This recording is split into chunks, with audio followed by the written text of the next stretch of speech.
Bonjour à toutes et à tous, bienvenue dans ce nouveau PFD Crypt. Le PSG a disputé son deuxième match amical de l'été, s'est imposé 2-1 face au Kawasaki Frontale. Et on va donc revenir sur ce match avec les points clés que l'on retient, voilà ce qu'on a aimé, peut-être qu'on n'a pas aimé, des petits points voilà, à régler évidemment. En tout cas, on va voir tout ça avec l'inépuisable Arthur que j'imagine plutôt pas chafouin après cette rencontre. Salut Nico, écoute, je suis plutôt content. Ouais. Un bon petit match, ça avance. Ouais.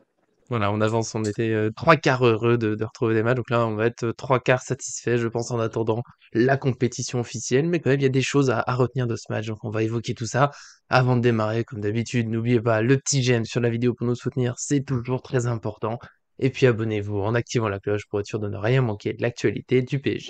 C'est parti pour les points clés que l'on retient de cette rencontre, et puis aujourd'hui je suis un peu fou, voilà, je vais me lancer, souvent je lance Arthur, mais là c'est moi qui commence, les premières choses que j'ai notées, parce que c'est peut-être voilà, parmi les choses qu'on avait le plus évoquées dans ce qu'on attendait, c'est un peu l'animation offensive. Le premier match depuis un moment avec Neymar, Messi et Mbappé sur le terrain, voilà, les trois ensemble. Alors oui, il faut qu'ils soient là, mais il faut pas qu'ils se marchent dessus. Et justement, moi, c'est ce que j'ai plutôt bien aimé. Alors bien sûr, ils sont proches parfois pour combiner, alors que justement, je reprochais la saison dernière à Pochettino de pas assez les mettre ensemble pour qu'ils jouent vraiment ensemble. Un Messi qui était parfois très loin à droite, qui pouvait pas jouer avec les deux autres. Là, je trouve qu'ils ont joué ensemble sans aller dans l'excès. Alors quelques actions, oui, mais bon, ça reste voilà les stars offensives. On sait que de temps en temps, ils ont envie de tenter quelque chose. En plus, c'est un match amical, mais ils ont quand même joué avec les autres. Et surtout, ils ne se sont pas marchés dessus quand il y a un joueur qui décrochait, souvent Messi ou Neymar. Et ben, il y avait pas les deux qui décrochaient au même endroit. Donc voilà, moi, voilà, premier petit point satisfaisant, le trio qui se met en place et qui semble avoir quelques idées. Ouais. Bah, écoute, déjà, j'ai bien écouté ta mise en garde de la dernière fois. Je vais essayer de répondre à ta question sans essayer de trop en dire, sinon ça va pas le faire. Donc oui, bah écoute, je valide totalement. C'est vrai, c'est ce que je me suis dit pendant le match. Les deux ont décroché à certains moments, parce que bon, on n'allait pas voir Neymar rester numéro 9 tout le match. Mais effectivement, ils se sont pas marchés dessus. Pourtant, ils ont joué quand même bien, voilà, bien dans l'axe, hein, quand même tous les trois. Oui. J'ai même parfois trouvé que Mbappé décrochait presque autant, donc j'ai l'impression que c'est vraiment le trio qui décroche. Alors c'est sûr que Mbappé a ce côté toujours un peu à gauche, etc. Et alors que Neymar, Messi se baladent un petit peu plus partout sur le terrain, mais globalement les trois, s'ils sont intelligents, bah, et qui font les bons déplacements. J'ai trouvé Neymar un petit peu parfois, voilà, un peu plus nonchalant que les deux autres. Alors après, ça peut être que sur ce match-là, il faisait très chaud et très humide, mais c'est vrai que je l'ai trouvé un peu plus emprunté dans ses courses, il a marqué plus de temps d'arrêt que les deux autres, mais si, je l'ai trouvé très en forme, hein, ça corrobore un petit peu ce qu'on entend au niveau des mouvements. Et puis Mbappé, bon, je l'ai trouvé, écoute, c'est Mbappé, hein, est capable de se créer des occasions en Si moins là, de ça temps qu'il rentre n'en faut pas, pour le bon. dire. Bon, ça rentre pas, voilà, ça doit te faire plaisir un petit peu, non? Non, non, j'en suis pas là. On l'a dit, ce qui compte, c'est les idées, le jeu. Après, bon, il y a des détails, il y a eu des ratés, hein, mais si Neymar, tout le monde a eu, voilà, quelques ratés. Du coup, bah, désolé, je vais prendre le deuxième point, je vais enchaîner puisque tu m'as embêté. Toujours, en fait, c'est un peu le même domaine, c'est toujours ces combinaisons à trois, donc les trois attaquants dans l'axe. Et donc, sans oublier les autres, parce que notamment, alors là, c'est peut-être le point qui m'a fait le plus plaisir, ça y est, je retrouve un PSG qui me fait du bien, les latéraux, les pistons qui sont utilisés sur le côté pour de vrai, pas seulement quand on a essayé de passer dans l'axe et que c'est bloqué, que tant pis on joue sur eux, puis on les regarde, non, non, c'est des vraies combinaisons. On les sert dans la profondeur, dans les pieds, on fait des 1-2 et en plus, chose extraordinaire au PSG qu'on n'avait pas vu depuis longtemps, quand ils ont la balle, je l'ai noté, et il y a souvent au moins un joueur dans la surface, voire 2, parfois 3, avec des joueurs en retrait, des possibilités. Et au final, on a presque logiquement, avec ces idées-là, bah, Hakimi et Bernat qui sont passés en décisif. Donc là, voilà, moi je le dis, pour moi, c'est la fête. Écoute, je valide totalement. Je crois qu'on s'était dit dans les points avant le match qui est le plus important, c'est qu'on voulait voir des latéraux décisifs. Je crois qu'on l'a dit Réussi, plusieurs oui. fois, même dans les articles et même dans la vidéo. Et je crois qu'on a été récompensé. Alors, là, tu parlais d'Hakimi, la dernière fois qu'on l'a vu comme ça, autant servi, bah, c'était l'année dernière dans les matchs amicaux. Et il n'y avait pas toute l'équipe l'année dernière. On n'était pas dans une équipe type lors des matchs amicaux. C'était beaucoup plus une équipe mixte parce que les joueurs ils revenaient de Coupe d'Amérique du Sud, Euro et Copa, ouais. et Euro et Copa América, voilà. Donc là, oui, bah écoute, je suis plutôt très content de la première mi-temps d'Hakimi. Je suis très content de la deuxième mi-temps de Bernat. Dina Bimbe, bah écoute, pareil, pour l'instant il dépanne. Hein, il y a la Oui, rumeur oui. Nordi Boukele qui est là, il pourra dépanner aussi si jamais il arrive, ou dans l'axe ou sur le côté. À gauche, j'ai trouvé Nuno Mendes, voilà, peut-être le joueur qui était peut-être Mmh. qui m'a le moins impressionné sur ce match. Alors Moins voilà, sa précis. reprise. c'est sa reprise. Et je trouve c'est toujours difficile parce que quand tu compares deux pistons, bah forcément, tu vois Hakimi, il a été très offensif, il a été passeur décisif. Bernat est rentré, il a été passeur décisif et dans la surface, on a vu, hein, dès qu'il a le ballon dans les pieds, c'est très dur de lui prendre. Les combinaisons avec Bernat aussi, c'est magique. Hein, je trouve que c'est un joueur fantastique avec le ballon. C'est vrai que par rapport à tout ça, Nuno Mendes, je l'ai trouvé un peu plus emprunté, mais je suis totalement d'accord. Le jeu sur les côtés, mais ça vient aussi du fait qu'ils étaient quand même positionnés vachement plus haut que sous Pochettino. Et puis, bah, deuxième chose, pour ceux qui diront oui, mais c'est qu'un match amical et c'est que le deuxième match, etc. On peut pas vraiment dire des choses. Bah, on dit les choses sur deux matchs qu'on n'a pas vu pendant 2 ans. Hein. Donc, Pochettino aurait pu au moins sur 2, 3 matchs nous montrer qu'Hakimi servait à quelque chose. Non, il ne l'a pas fait. Donc, je pense que c'est hyper important de noter ça, à poursuivre, bien évidemment, mais je trouve ton point très, très pertinent. Ah bah, je te laisse enchaîner avec ton second point, je vais pas tous les faire. Allez. Bah écoute, moi je vais en faire un petit parce que voilà, c'est un peu casse-gueule comme sujet, je préfère le prendre, je t'épargne un peu, c'est Warren C'est bon. Zaïre-Emery parce qu'évidemment, forcément, s'il y a un peu enflammade, forcément, bah, on va venir se faire piquer par derrière et tout, ah, on s'enflamme et tout. Bon, bah écoute, oui, je m'enflamme. Il a 16 ans. Il est très très calme avec le ballon, très calme. Alors il fait des petites erreurs, hein, bien sûr. On n'est pas là pour dire c'est le meilleur joueur de tous les temps. Il a fait quelques petites erreurs, voilà, dans des passes un peu légères et tout, mais franchement, quand il a le ballon, il oriente le jeu, il oriente son corps, il est disponible. Franchement, est-ce qu'on a vu la différence avec on va dire un adulte, parce que c'est un enfant, hein? Bah moi je 6 trouve ans, hein, pas ouais. physiquement il est là. Alors voilà, le petit truc un peu casse-gueule, c'est j'ai beaucoup entendu qu'il fallait aussi prendre le temps avec les jeunes, etc., etc. Et ça je suis totalement d'accord. Il va falloir prendre un petit peu le temps avec lui, mais pas trop non plus. Hein. Moi j'ai envie j'ai envie qu'un peu que le PSG se barcelonise un petit peu pour une fois et se rappelle au bon souvenir de Pedri qui a commencé quand même. Un Très peu jeune. plus vieux, mais légèrement plus vieux. Et là, il est encore tout jeune et il cartonne avec l'Espagne, il cartonne de partout. Donc, à un moment, voilà, on va chercher peut-être des milieux de terrain, mais faire de la place à des joueurs comme lui, c'est important. Et j'ai l'impression que Galtier lui fait confiance. Donc, voilà, gros coup de cœur pour Warren Zaïre-Emery, très jeune. Attention, bien sûr, le protéger, mais pas trop non plus, parce que bah, quand il y a du talent, il y a du talent, quoi.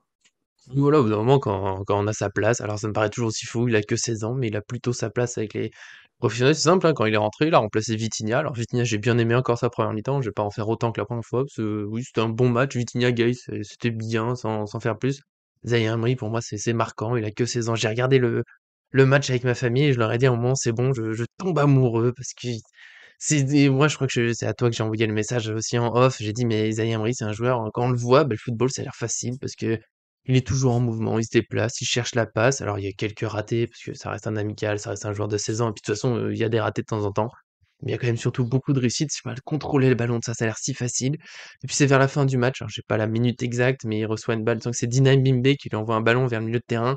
Et lui, tout de suite, une touche de balle, la balle claquée qui passe entre les adversaires, qui arrive dans la profondeur de son coéquipier, ça crée une occasion.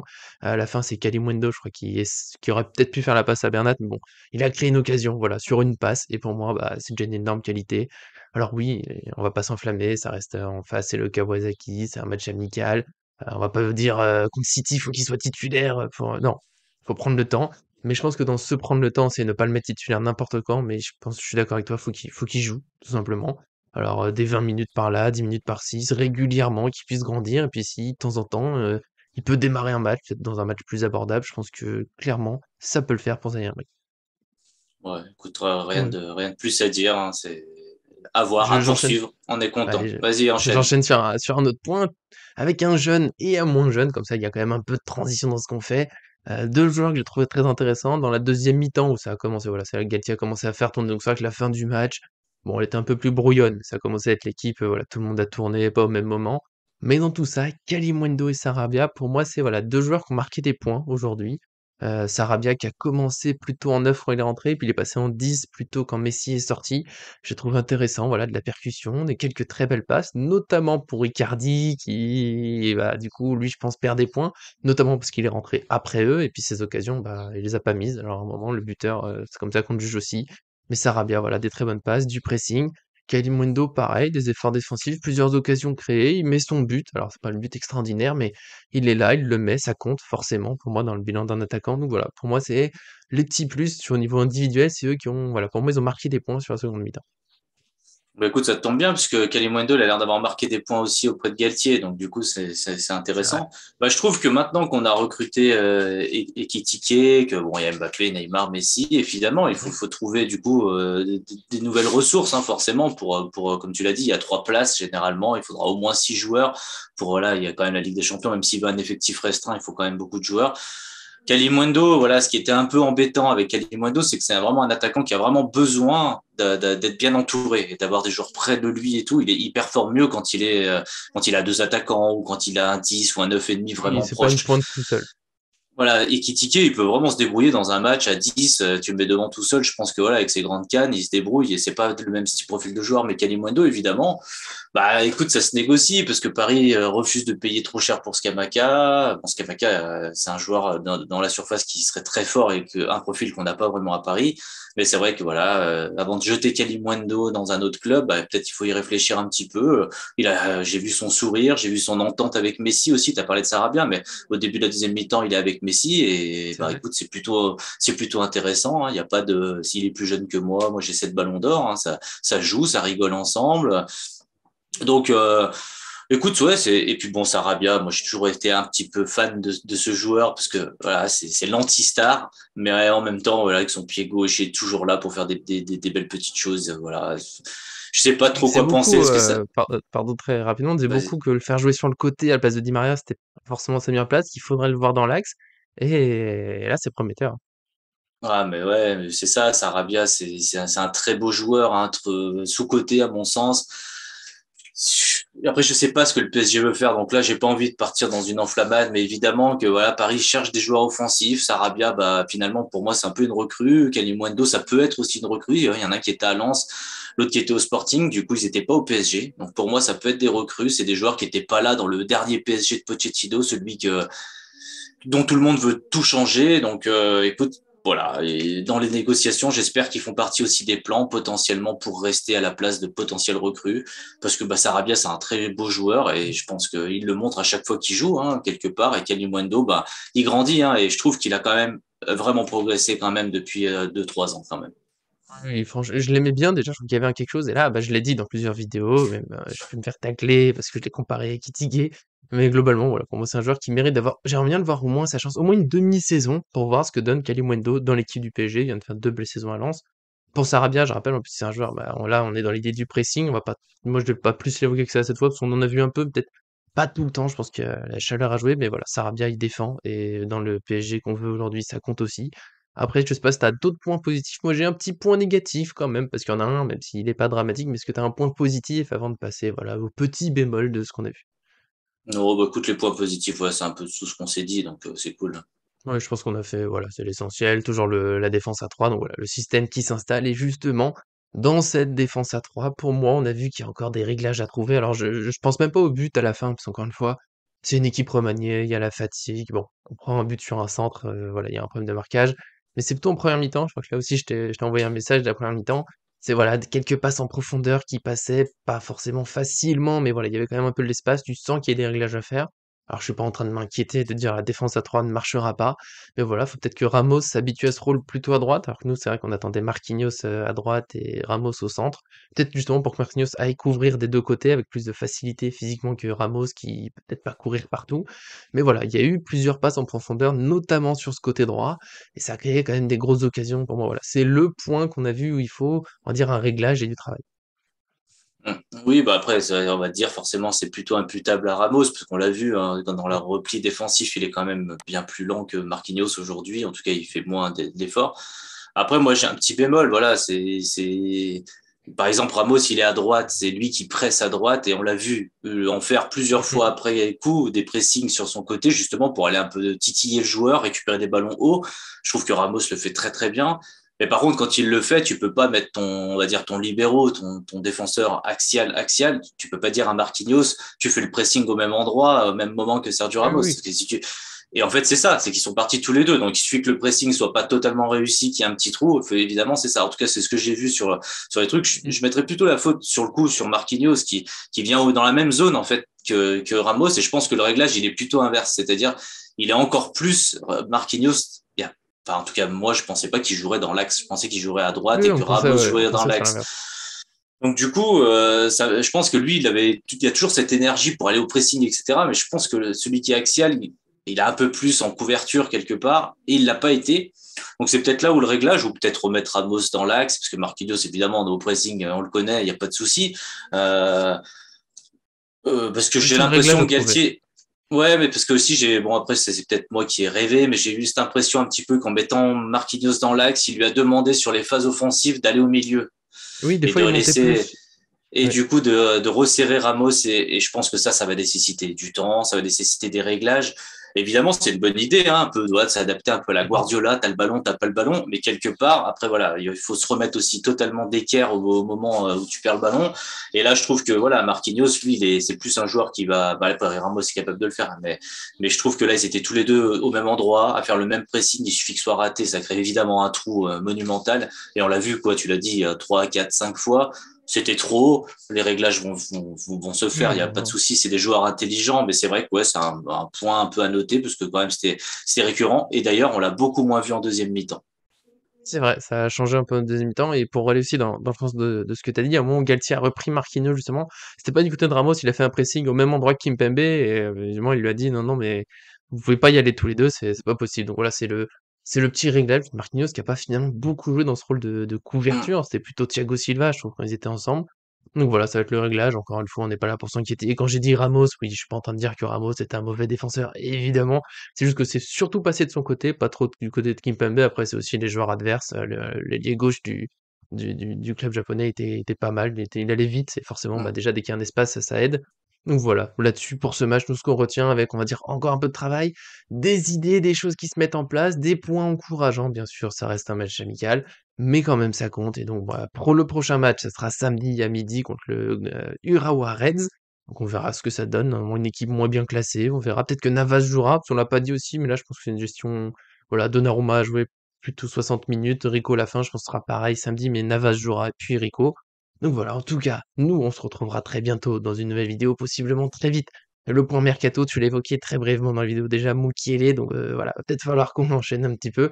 En tout cas, voilà, vous pour aujourd'hui, donnez aussi votre avis sur ce match, s'il y a des points qu'on n'a pas évoqués aujourd'hui, parce que bah, nous, on essaie de faire le plus important, mais il y a d'autres choses certainement. On sera ravis d'en parler avec vous, donnez aussi votre avis, ça nous fait toujours plaisir. Et puis abonnez-vous pour ne rien manquer, puisque comme j'ai dit, on va encore être très actifs. Et évidemment, merci à Arthur, et puis il a pu protéger Ramos, c'est toujours très important. Oui, et puis tu as vu, j'ai essayé d'être plus concis aussi, je vais C'est bon. pas te rajouter des trucs à rajouter toutes les 5 minutes. Tu Enfin vas pas bref, te taper sur les doigts à chaque fois. non, mais c'était plutôt bien. Et puis tu l'as dit, c'était un match intéressant à regarder, comme un match de préparation. Donc voilà, il faut pas non plus tirer des conclusions ni positives ni négatives. On constate et on espère que les bonnes choses continueront et que les mauvaises choses se répareront. Et puis voilà, hein. En tout C'est un cas, bon résumé. On c'est un bon espère que tu auras résumé. du bon. Voilà. Et puis la C'est ça. compétition, là, bon, à la fin, faudra gagner, évidemment. Donc voilà. On verra tout ça encore, tous ensemble. Merci à tous de nous suivre. Ça fait toujours plaisir. On est de plus en plus nombreux, je le dis, mais vous continuez de venir. Donc nous, forcément, bah, on est content d'être avec vous. Et puis bien sûr, à très bientôt sur cette chaîne.